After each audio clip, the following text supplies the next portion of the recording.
ಮಾವಿನಕಾಯಿ ತೊಕ್ಕಿನ ವಿಡಿಯೋ ನಿಮ್ಮೆಲ್ಲರಿಗೂ ಕೂಡ ಇಷ್ಟ ಆಗಿದೆ ಅಂತ ಅನ್ಕೊಂತೀನಿ. ಇಷ್ಟ ಆದರೆ ಈ ವಿಡಿಯೋಕ್ಕೋಸ್ಕರ ಒಂದು ಲೈಕ್ ಮಾಡೋದನ್ನು ಮರಿಬೇಡಿ. ಹಾಗೆಯೇ ಇನ್ನೂ ಯಾರೆಲ್ಲ ನನ್ನ ಚಾನಲ್ಗೆ ಸಬ್ಸ್ಕ್ರೈಬ್ ಮಾಡದೆ ವಿಡಿಯೋ ನೋಡ್ತಿದ್ರು ಪ್ಲೀಸ್ ಅವರೆಲ್ಲ ಸಬ್ಸ್ಕ್ರೈಬ್ ಮಾಡಿಕೊಂಡು ವಿಡಿಯೋ ನೋಡಿ.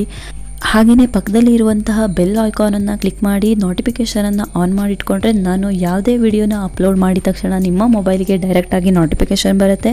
ನೀವು ತಕ್ಷಣವೇ ಆ ವಿಡಿಯೋನ ನೋಡ್ಬೋದು. ಐ ಹೋಪ್ ನಿಮ್ಮೆಲ್ಲರಿಗೂ ಕೂಡ ಈ ವಿಡಿಯೋ ಇಷ್ಟ ಆಗಿದೆ ಅಂತ ಅನ್ಕೊತೀನಿ. ಇದೇ ರೀತಿಯಾಗಿ ಮುಂದಿನ ರೆಸಿಪಿಯೊಂದಿಗೆ ನಾನು ನಿಮ್ಮೆಲ್ಲರಿಗೂ ಮತ್ತೆ ಸಿಗ್ತೀನಿ. ಅಲ್ಲಿ ತನಕ ಎಲ್ಲರೂ ಖುಷಿಯಾಗಿ ನಗ್ತಾ ಇರಿ. ಹಾಗೆಯೇ ನನ್ನ ಚಾನಲ್ನ ನೋಡಿ ನನ್ನ ವಿಡಿಯೋಕ್ಕೆ ಸಪೋರ್ಟ್ ಮಾಡಿ. ಮುಂದಿನ ವಿಡಿಯೋಗಳನ್ನು ಮಾಡೋದಕ್ಕೆ ನನಗೂ ಕೂಡ ಸಪೋರ್ಟ್ ಸಿಕ್ಕ ಹಾಗೆ ಆಗುತ್ತೆ. Thank you so much.